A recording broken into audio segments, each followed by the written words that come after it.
Morning breakfast வந்து சப்பாத்தி, தோசை, இட்லின்னு போடாமல் இந்த மாதிரி ஒரு ஹெல்த்தியான பிரேக்ஃபாஸ்ட் செய்யலாம். இதுக்காக 2 பெரிய வெங்காயம், 2 பச்சை மிளகா பொடி பொடியாக கட் பண்ணது, கொஞ்சம் கருவேப்பிலை தழை, அப்புறம் வந்து கொஞ்சம் ராகி மாவு போட்டுக்கலாங்க, கொஞ்சம் ஜீரகம். இதுக்கு மெயினான இன்க்ரீடியன்ட்ஸ் வந்து ராகி மாவு, கோதுமை மாவு தாங்க. கொஞ்சமாக முருங்கைக்கீரையும் போட்டுக்கலாம்.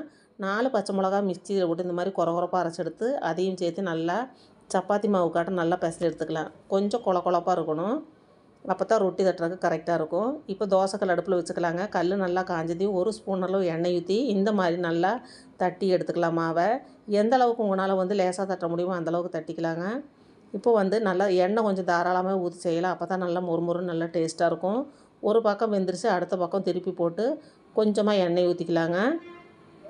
எண்ணெய் ஊற்றி நல்லா முருகலாக விட்டு எடுத்தோம்னா சூப்பரான ராய் அடை வந்து ரெடி ஆயிடுச்சு. இதுக்கு வந்து தேங்காய் சட்னி சூப்பரான காம்பினேஷன். நீங்களும் ட்ரை பண்ணி பாருங்கள். நன்றி, வணக்கம்.